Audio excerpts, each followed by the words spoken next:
kuyintokozo kakhulu ukukhuluma nawe. Pastor wena lokhu uyachaza amaphupho. Inamba-ke iyahambisisa ngoba uyimemba ngokumlando nobuya kule wechannel kuphela from 9 to 5 ntambama kuphela ungathabi. I don't know if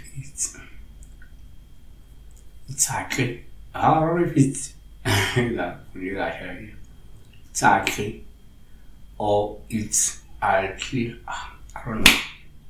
Ifundele igama uthi-ke pastor ukuphupha yona inkukhu-ke mhlophe kodwa wena kuyihlaba akabikile akaceli kubi izolo kubi namuhla kubi nakusasa ukungaceli ungabikele slaughtering a chicken. One, kuyenzeka uma uphupha inkukhu kuba uphawu uma uyihlaba olusho ukuthi kungenzeka uzokuba nenhlanhla uphinde ubusiswe ngenhlalakahle nempilo enhle okanye usuke uzophumelela ngabe ngokuthola imali ukuthola uxhaso noma ukuthola umsebenzi. Amahubo 1:8 ngokuba uyakudla umsebenzi ezandla zakho uyakuba nenhlanhla nempumelelo. 2, ngokwesintu uma uphupha inkukhu kusengabe uphawu oluhle umhlaba olungasho ukuthi kungenzeka uyakhonjiswa la ukuthi kudingeka wenze lezi zidalwa iladi okukanye-ke kufuneka wenze inhlambululo ngenyongo yale nkukhu emhlophe.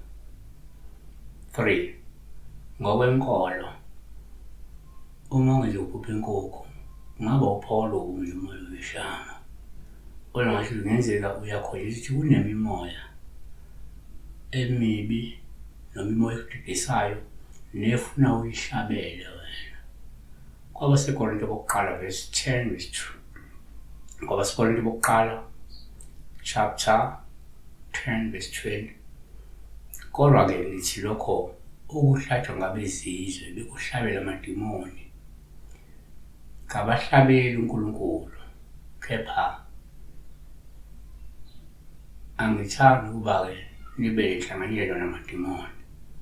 Sibheka lapho ubuhlaba inkukhu emhlophe kodwa specifically ngamanje. Sisabonga. Vakashela i-Solitude Academy ilaphana eRenstown eHammanskraal. Iba ne-preschool. After ke preschool yabe qala ku-grade RRR to grade R. After ke yabe qala from grade 1 to grade 12.